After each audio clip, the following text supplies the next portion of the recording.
Hello and welcome to Let's Talk Impact with Dr. C, and I'm your host, Dr. Merrick Seymour. And so Let's Talk Impact is about engaging in urgent and sometimes uncomfortable conversation and topics relevant to ministry and that positively changes the lives of people.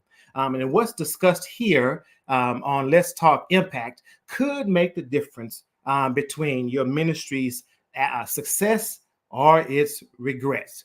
Let's Talk Impact is intended to cause the listeners to take an introspective look at how they approach leadership, organizational, and even personal development in this season. Let's Talk Impact promises to ignite those big aha moments for pastors, ministry leaders, organizations, and individuals responding to the call of God for their lives in this season. And so, just if you would, engage me for a minute. And so think about this, pastors and church leaders.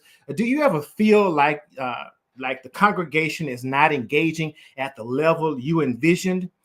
Do any of these statements resonate with you, or these terms resonate with you at the end of each ministry week? Inadequacy, disappointment, anxiety, helplessness, confusion, isolation, fatigue, burnout, resentment. If so, then we need to talk. And so, understand that an effective pastor is not only a spiritual leader, but also an effective administrator who brings order and organization to the church's mission. One administrative skill that is essential to the effectiveness of pastoral leadership is their ability to lead strategic planning that meets the needs of not only the congregation, but its community. And so in this episode, I've got a special co-host with me.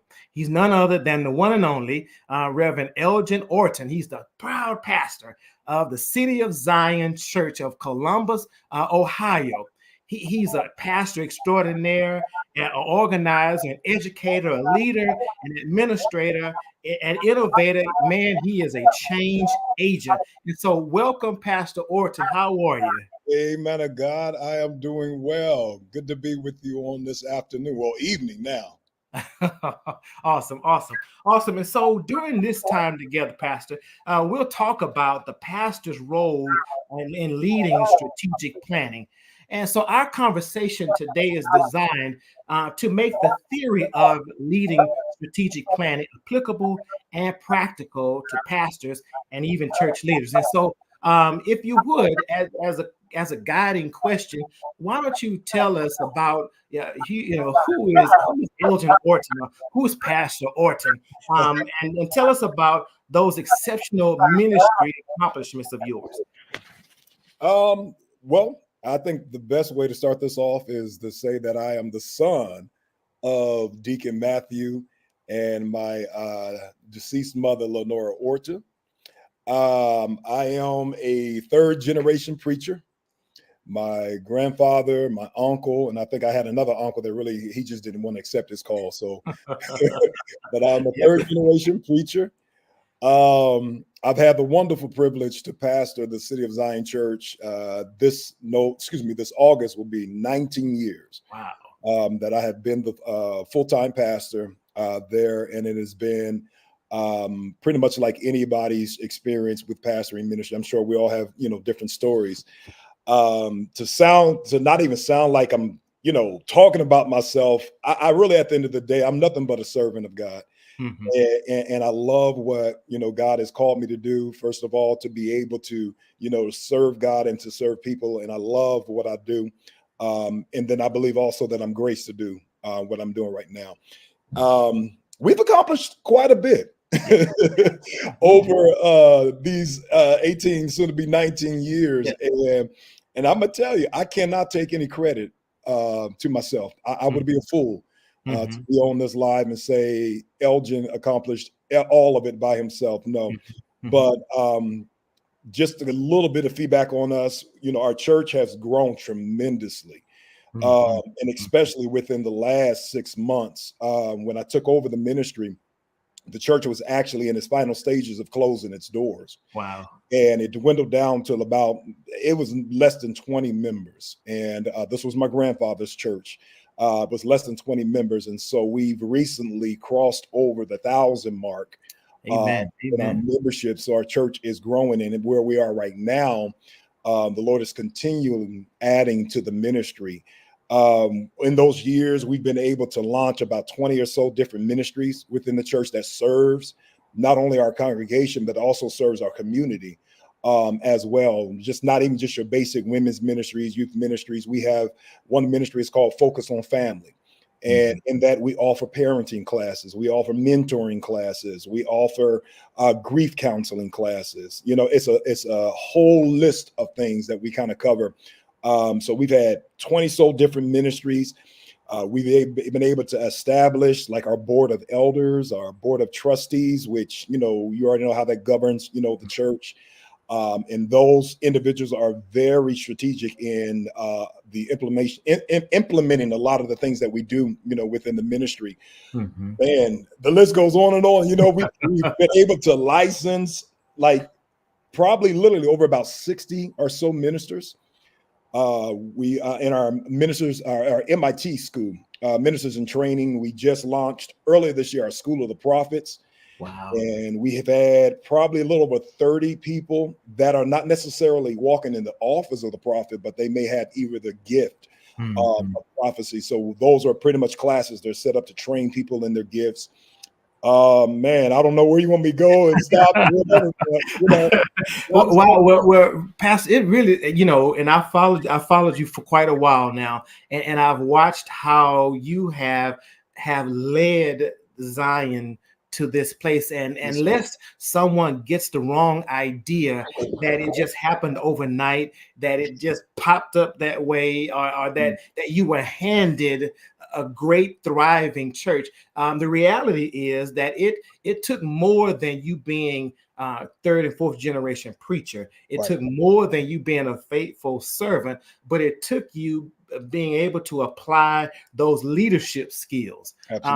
You know, to get Zion from just over 20 to now over 1,000 members and active ministries that meet the needs of the community. And one might even say that you had a skill for strategic planning, right? No pun intended. But I don't want any of the listeners to think that this grandson of pastors was just handed a great. And if I recall, when you took over Zion, took on Zion, it was in some transition, even in the surrounding community. So it wasn't just a new pastor, but it was a whole dynamic shift. And I want the listeners to understand that it took some leadership. It took skill to, you know, to move the congregation, to move the ministry where it is. And so let's shift just a minute. So last week, we defined pastor-led strategic planning as the process in which a congregation's leader defines the vision for the future and identifies their organizations or their ministry's goals and objectives. And understanding that strategic planning led by the pastor is long-term planning for the church that includes timelines and to achieve these goals, and a plan for even evaluating this timeline, right? And that pastors should also involve the church members and leaders in the strategic planning process to ensure that everyone is on board with the plan. Now, while we were talking last week, we shared the 5 steps to developing a strategic plan. And I'm sure they're very familiar to you. One of them is defining the ministry's missions, values, visions rather, and strategic goals to provide a clear direction for decision making and resource allocation. The next step was conduct ministry analysis to determine the internal strengths and weaknesses of the ministry, as well as external opportunities and threats. So to inform strategic priorities and initiatives. And number 3, set SMART, SMART, SMART goals, specific, measurable, relevant, time-bound goals that align with the ministry's strategic direction. Number 4, develop action plans outlining tasks, responsibilities, timelines, resources necessary to achieve the established goals. And then that final one was to continuously monitor the progress towards those goals and be willing to adapt those strategies and goals based on the changing circumstances and feedback. And we talked about how in this whole process that there's always got to be a round table of feedback and discussions about where are we going, are we on track, or do we need to change tracks, so that we meet the needs of the church and the community. And as you can attest, every church, every organization in the world was turned upside down a couple years ago. Right? Yes, sir. Yes, sir. So whatever plan that was in place probably had to be shifted again. And I always say that it was the perfect time for every ministry to go back to the drawing board. Here's our chance. Whatever we weren't doing right, everybody had to go back to ground zero, and because life changed. And so there was always this joke about people getting back to church, right? So statistics said that 20 or 30% of those people weren't coming back, right? Oh, absolutely. And those that came back were waiting for a reason to leave, right? And that they came back to see if things were going to be different. And if not, then they were going to be leaving as well. Those that did come back had different needs, and they had different desires and wants from the church. And so in order to make that happen, even though many churches had plans in place, there had to be an adaptation to those plans. And so I want to know, if you would, tell us about your challenges in strategic planning. Again, Zion has gone from a hub, if you will, to a great ministry. But I'm sure that was some sleepless nights, and there was some days and times where you wanted to pull your back teeth out. But what were some of those challenges of being strategic in the planning of Zion's work? Well, you said it correctly, because there were quite a few challenges. And actually, there was one season where it got so challenging, I just thought, Lord, this must be my season of transition. I'm out. It really got bad. Like, I'm talking about to the point I wrote my resignation letter. Spoke with my bishop, and I told him, Bishop, I'm done. I'm out of here. Wow. And, he just let me vent. He's such a gracious man of God. He let me vent. And then, after a while, I realized it was just nothing but my flesh, that got into the way, because it's not always easy to shift a ministry. And being young, because I think I was only at about 27 when I started. So there was a lot of zeal, but not a lot of wisdom. Okay. And so, coming in fired up, you always want instant change. You want this exciting church and all of these, things that we expect. But I realized that when I had my initial installation service, older gentleman came up to me, and his words of wisdom to me was this. He said, Elgin, he said, before you change anything, make sure you ground it in teaching. And I said, okay. I said, I took that, and I still hold true to that to this day. And so I realized that before I implement anything, I have to make sure that the house is prepared, for that change. Because that change, some people, no matter what, there's some people, no matter what, are going to still reject it. You know what I mean? Because again, we're not, we're not as welcoming to change. And but I found that doing a lot of teaching and planning for those changes, it did kind of help the house shift. And majority of the people shifted with me. There were a lot of times that I had to develop team groups, because our ministry operates off of a teamwork, kind of concept. And obviously, by me being the pastor, I'm the visionary. But the things that God gives me through prayer, I then I have a strategic board, I have a strategic, planning committee, and then I have our board of elders. And a lot of times I have my meetings with them as far as sharing those ideas, as far as some things that I want to do in the ministry.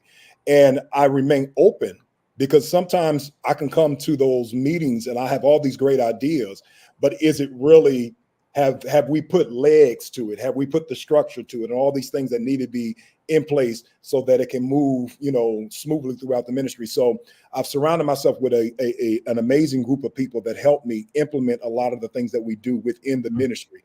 And that's helped us. That's helped us. I try my best to never come to the table as if I know everything, or as I am the only expert in a lot of these areas. My former bishop always taught me, he said, surround yourself with people that cover your weaknesses. And that's one of the things that I have since day one have implemented in ministry. So if administration just, case in point, if administration is not my strong, I've surrounded myself with people that are very strong. You know what I mean? If conflict resolution, I know we're not talking about that. If that's not my strong point, I've surrounded myself with people that is their strong point. And that has been, the success of our ministry in many ways. But the challenges, they have been quite challenging. But God is gracious, because I'm a firm believer God gives you grace to do what he's called you to do.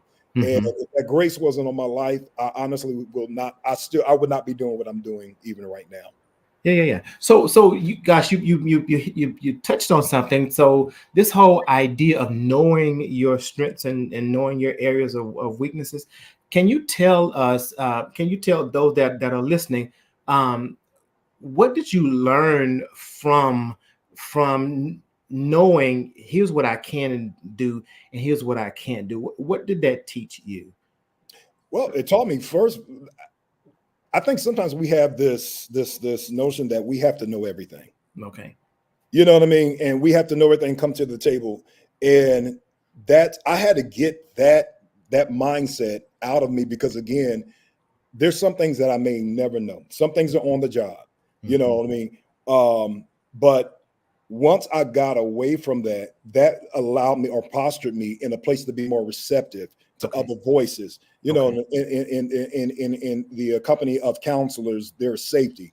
And when I've surrounded myself, like I was just previously saying, when I've surrounded myself and being open to that, that's all been, extremely helpful, in ministry, because some things, again, you're never going to know all of them. And whether it's, the list goes on, the things that we probably may not know in this particular arena. But I read books. I not only have, like I said, our logistics team, our board of elders. I attend certain conferences in the city and abroad that offers training and development. I have a mentor, somebody that I bounce things off of, especially if it's things that are, again, in an area that I'm not strong in. And they're able to give me, wise counsel, concerning a lot of those decisions and moves that I'll make. Awesome. I can appreciate you sharing that and being open, forthright with us. That a strategic pastor, a pastor with administrative skills, doesn't know everything. They can't do it all themselves, right? But you can put things in place, strategically put things in place that help the whole ministry move as one unit. And again, that's a skill. I want to give you're being modest about it, but that is a skill. That is a required skill. Yes, sir. Because it's not all about the pastor, right? But it's about those who are willing to put their hands to the plow. Let me ask you this. When it comes to having administrative skills, I'm sure you understand the value of those skills, right? Of attaining those skills and refining those skills. And as you mentioned, you go to conferences and you read books and you have mentors and the like. But can you tell us how important is it for a pastor or a church leader to attain and develop administrative skills? In your opinion, based on your experiences, how important is it for a pastor to embrace and develop basic administrative skills? We've got that preaching thing down. That administrative part, the Monday through Saturday part. How important is that for pastors? I think it's very important, because again, that is an opportunity for you to posture the church to where you are trying to take it. It's kind of like that whole quote that says, those that fail to plan to fail. And if you don't have those basic administrative skills, you know what I mean, it's going to be quite difficult for you to be able to navigate the ministry through whatever hurdles or wherever direction you're trying to take it. But you have to be honest with yourself and know where your shortcomings come. But in this day and age, it's extremely important because you have so much that is coming against the church. You have so much that is, even after coming out of COVID, the whole entire structures of our churches have changed. And when you alluded to COVID, I said, when we came out of COVID, COVID did two things. It tested the strength and the structure of all of our churches. Yes. You know what I mean? And if your church did not have either two, you had churches that never survived, or they still have not rebounded from, that COVID season. Right. So strategic planning, those skill sets are extremely important. And you have to always remain as a student, even though I'm a pastor and whatever else, titles people may ascribe to me, I'm always a student at the end of the day. So I'm always learning, you know what I mean? I'm always gleaning, from others that have gone before me and have already done certain things, because that helps me to be able to develop what I'm doing. And it also that helps the next generation that's coming after me. Right. Well, thank you for sharing that, and you alliterated rather on the whole COVID piece, and you know that there were several studies done. Pew and Barner and all of those groups did studies, and they found that pastors who had administrative skills, when they could no longer go to their congregations on Sunday to get that immediate feedback, they were able to pivot. Because things were already in place. So we can't meet and we can't fellowship as a big body on Sundays, but we can put more emphasis on outreach, and we can put more emphasis on our virtual ministry, and we can put more emphasis in the other areas. And that's because they had those things in place already. And the reason those things were in place is because they were administrators. Absolutely. Granted, it takes nothing from a pastor's need to be solid in the word. Yes. It takes nothing from needing to be able to articulate the word of God in a way that members can receive it and apply it to their lives. Right? But COVID showed us that we may have been a little off balance. Absolutely. Right?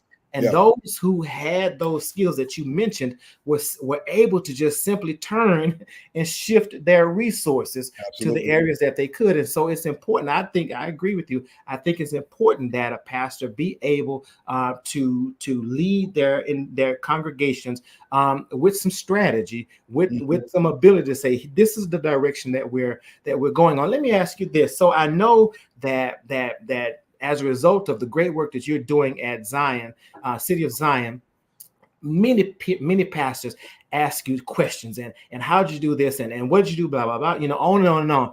If you could, what is that the most frequently asked question that you get from pastors? What is that big question? Surprisingly, and even as of recently, is how did I shift the culture of our church? That has been like the number one, because again, I took over.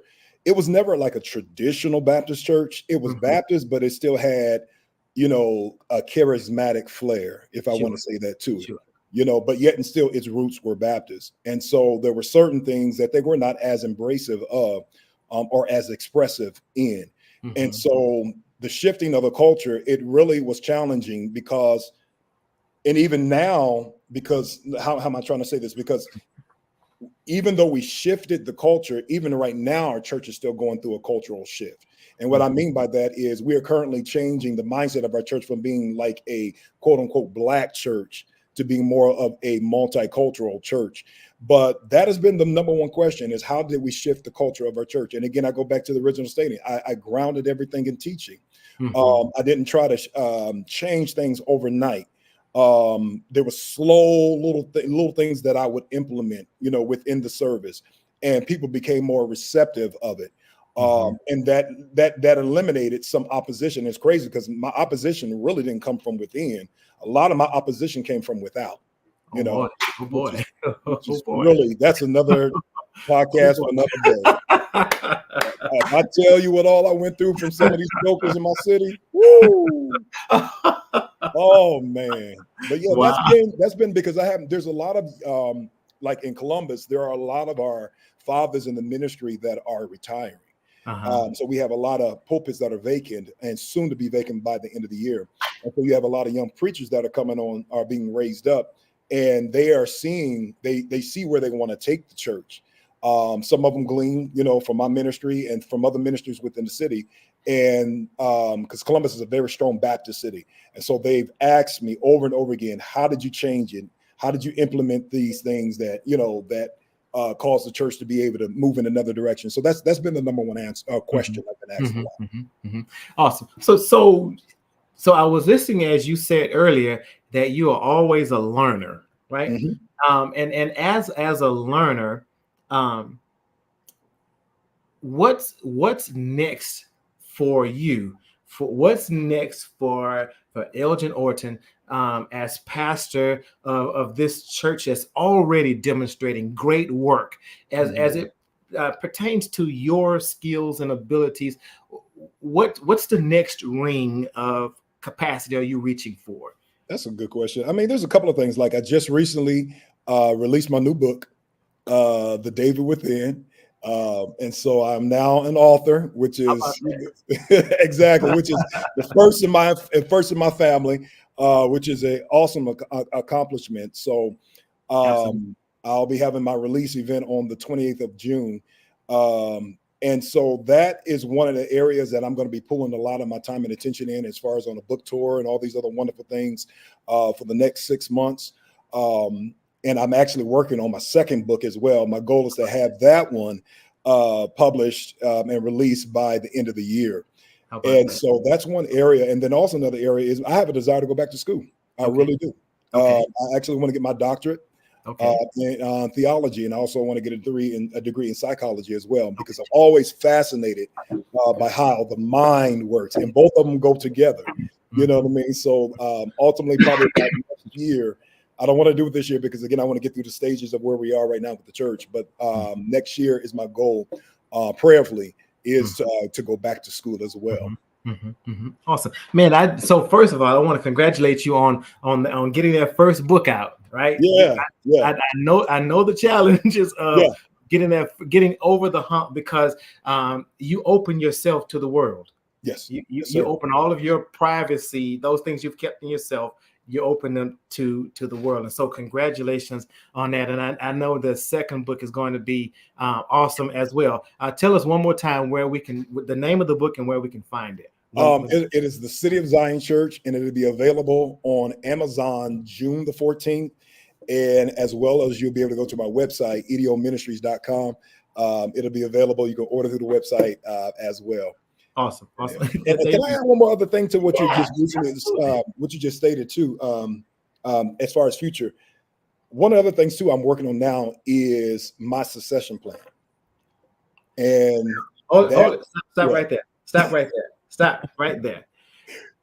Succession plan. Yes, sir. Succession plan. Yes, sir. In the church, succession plan. Yes, sir. You would agree that a lot of times our churches go through those down times when they're changing pastors, whether it's death or relocation or whatever, because there's no succession plan, right? Yes, I think sometimes we practice as though that pastor is going to be there forever and then never going to go away, right? And can you just tell us a little bit about that process? Again, here's an example of a strategic leader, right? I mean, it's just oozing out of your succession plan. Can you tell us a little bit about, why a succession plan and what is, not the details, but what is the plan? Why a succession plan, and why are you doing a succession plan? Yeah. Another great question. We're at the infancy stages, of it. Like I said, I'll be 19 years. And, ideally, if we say I'm going for 30 years, that gives me another 11 and a half years or so in ministry. And growing up in the Baptist church, there's a saying that I've always heard old Baptist preachers say, and that is this: I'm going to die in the pulpit. Yes. When I tell you, that would always rub me, oh my God, so wrong. Like, why would you want to die in the pulpit and then not continue this legacy without putting, your successor in place to be able to carry the mantle instead of letting the ministry fall into the hands of the people? And that's one of the things that, when I started pastoring, I said, I vowed that'll never happen on my watch. And so in the process of planning, we're in, like I said, we're in the infancy stages of praying, and then I'm seeking God as far as where is the ministry going in the next several years, because ultimately that rests upon me, you know what I mean, to posture the ministry for these next 7 to 10 years and what that looks like, and then what am I looking for in a leader. So I'm more so jotting things down, like what am I looking for in the lead, in the next, leader? What am I looking in terms of where's God's taking the ministry within the next 7 to 10 years? What does that look like in terms of leadership? What does that look like in financially?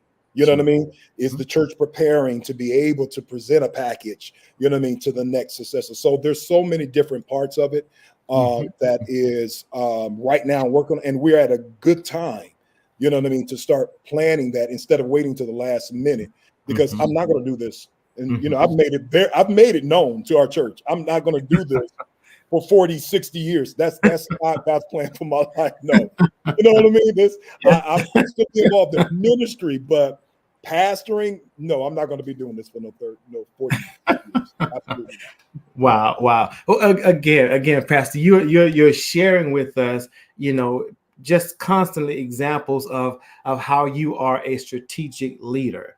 And hands down, when you're going forth in the word, no doubt, down pat. But we're getting to see that it takes more than the Sunday morning sermon to be an effective pastor.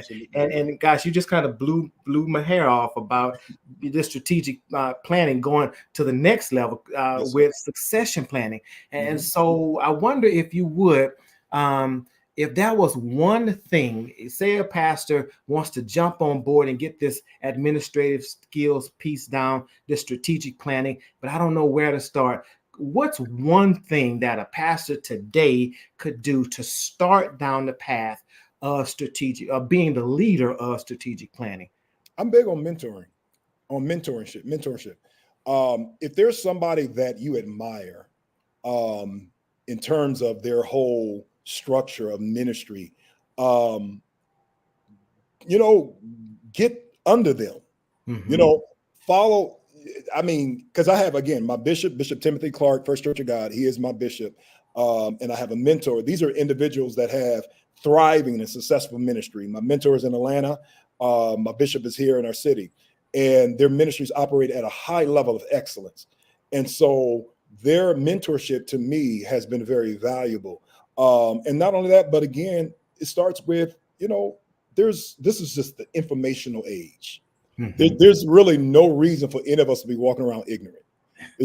We have so much information that is available through the internet and through books. And I'm an avid reader. I have a huge library. So, start there. Start reading books. Look and pray God sends a mentor, somebody that can be an advisor to your life, in your life. And then on that, there's always schooling that is available. Sure. Well, so you take me into my next thought. So as is not a secret that I do consulting and I do coaching and training in these areas, as my background is organization and organizational development and leadership, and even performance improvement. What would you tell, or what would you say to our pastoral community about ongoing coaching to improve their administrative skills? I think that'd be great, because again, if you look all throughout the scriptures, Joshua had Moses, Timothy had Paul, you know what I mean? And Elijah had Elisha, you know what I mean? So the list goes on and on. It's biblical, and it's impactful as well. I think some people have to let go of their pride. Really concerns that, and really see the benefit behind it. We're made for a relationship like that. And when you have those level of a relationship and give them access to share, the good, the bad, and the ugly with you, I think that'd be very beneficial to any pastor's life. And you have a lot of pastors out here, they try to do this solo. They're flying solo and they don't connect with anybody. And then they wonder why, certain things are not as successful as they should be, because again, we're made for relationship, community, all of that great stuff.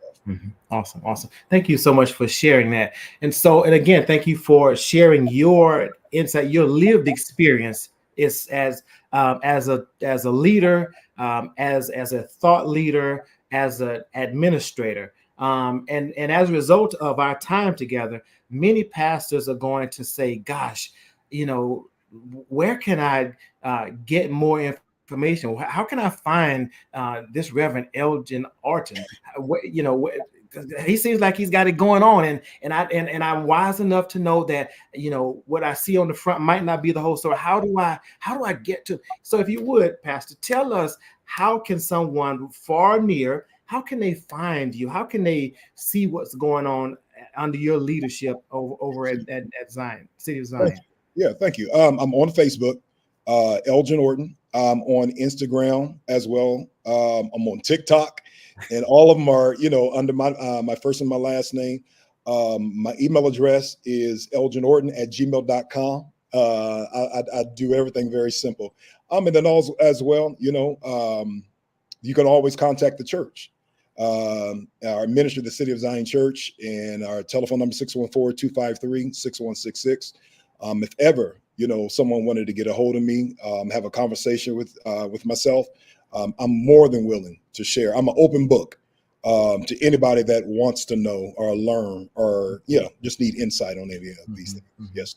Awesome. Thank you so much for sharing that. And again, like I said, and to those that may know, I followed you for quite a while, and I've admired, how you've allowed God to use all of you for the work of ministry, and how you've stepped foot into it as a leader, using those skills of administration. And so I thought it would not be robbery to share with the faith community, someone who's doing it, someone who's learned from the lessons, and then someone who's willing to share those lessons learned. And so thank you so very much for joining us, and to each of you all. If you need an example, here is an example of an administrative pastor who has preaching prowess, but also has the gift of administration. And as a result, he's already told you what's going on at the City of Zion and what's going to be going on at the City of Zion. And those can only happen because their pastor is a visionary, but he's also an administrative leader. So again, thank you, Pastor, for joining us, and we'll be talking soon. Okay. Thank you for the invite. Enjoy myself. Awesome. And so as I go to my seat, understand that a pastor's ability to lead strategic planning is essential. It's crucial for building a strong and supportive church community. An administrative pastor must be able to confidently plan strategically for its ministry, not only for the members of the congregation, but those that are in the community as well. Lacking a clear direction and focus for the church will result in a lack of progress towards the church's goals and objectives. A church leader, that's you. A church leader must continuously develop their administrative skills, because it is key to leading a sustainable and relevant ministry that deeply impacts the congregation and community that you have been given charge. And so, if nothing else, I challenge you to write a note about strategic planning, make a phone call about strategic planning. As Pastor Orton said, read an article, read a book about strategic planning. Determine your skill level and then do something about it. This will allow you to overcome that frustration, that feeling of inadequacy, that feeling of guilt, and that feeling of being disconnected from the vision that God has given you for ministry. And if you do just some of the things that Pastor has shared with us, you're going to see the fruit of your labor in the growth and sustainability of your congregation. So comment what you liked about this session, and then tell us what else would you like to know about it. We're working on something that's strategically for pastors, and we believe that your input will make a difference. And so join us next week as we discuss leading community-based collaborations. Let's talk impact with Dr. C, as each week at 6:30 p.m. Central Standard Time. And this and every episode that we've taped can be found on our YouTube channel under Let's Talk Impact with Dr. C. Hope that you'll go there, reach out and touch us at drcmoore.com.